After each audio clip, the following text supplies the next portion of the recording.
Margaret Lascown Corla, and I welcome the second opportunity this week to speak on this really important matter and to speak for Labour. And I think it is helpful to come back a second time in the same week to discuss this issue and to engage with you, Minister. And I first wish to express my sincere sympathies on behalf of my Labour colleagues to all survivors and families.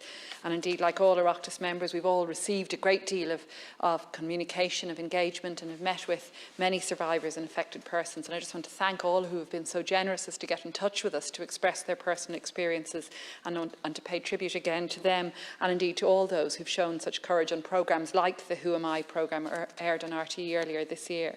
And I think we're all conscious that this debate and indeed the publicity and the news around the scheme will have triggered many painful memories and difficult experiences for many. So we do need to discuss in a respectful and dignified manner the detail of the scheme.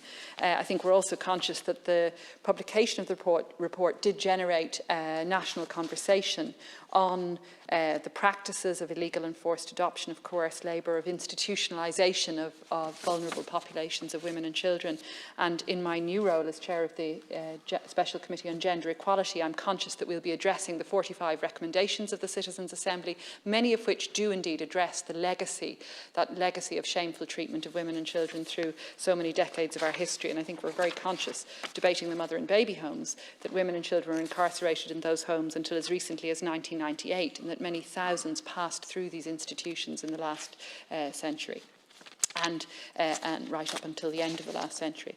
So on the terms of the scheme itself, I was glad to speak on the cross-party motion, and I did welcome that the government did not oppose its passage last night. I think that's very positive. I also welcomed many aspects of the scheme, and you've referenced that in your own address, Minister, in particular the learning from the Residential Institution Redress Board scheme, the fact that this scheme will not require evidence of abuse or harm, and rather will be a more straightforward and more accessible process. I think that's very welcome, and also welcome that it will be non-adversarial. I think it's good to hear your clarity on the waiver and your assurance that survivors will be entitled to financial support for independent legal advice prior to signing a waiver. I think that's crucial.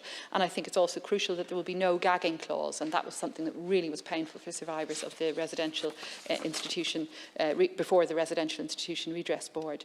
But I think that the scheme should, however, be made more inclusive, and I did speak on Tuesday on the need in particular for the government to accept the amendment that Sean Sherlock, my Labour colleague, had put forward in February, and that in fact did pass this House with unanimous support, an amendment which would give an entitlement to a medical card, to an enhanced medical card, to women who spent, and indeed children who spent any period of time in an institution without that 6-month criterion. And I heard just today from a survivor who described her experience of forced labour, of forced adoption in a home, in a mother and baby home, in which she spent less than 6 months, and therefore her feeling of hurt that she will be excluded from the enhanced medical card scheme. So I would ask again, Minister, that you would bring in those who spent less than 6 months in the scheme, in institutions, into the enhanced medical card scheme. I don't see the reason for that restriction. I think it's unfortunate, given that you have been more inclusive in your terms than the Commission itself recommended, and that's very welcome,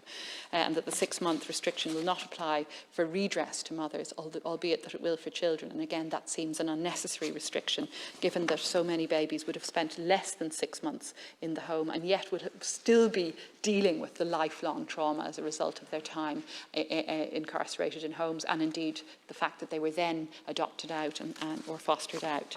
I want to also just mention the timing of the scheme. You said on Tuesday night that there would be legislation before this House in the new year to give a statutory underpinning to the scheme, and clearly that will give us all more of an opportunity to engage constructively, and I welcome that, but it does suggest that the timing of the actual delivery of redress will be delayed further. And I would ask again, Minister, that you'd contemplate making an interim payment scheme available, particularly to those whom you're saying you'll prioritise because they're elderly or particularly vulnerable. I think that would be a welcome reassurance to many survivors who are very anxious about the practical application of what we're debating tonight.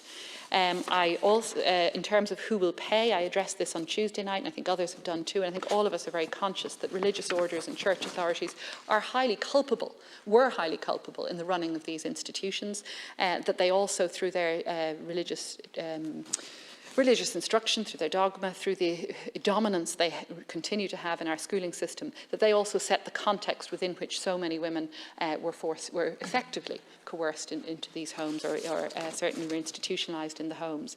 And I think we're all conscious, again, from the experience with the previous redress scheme, that religious authorities haven't always paid their fair share. So I'm very glad to hear you'll be meeting with the religious orders in the coming weeks, and I hope that engagement will be fruitful.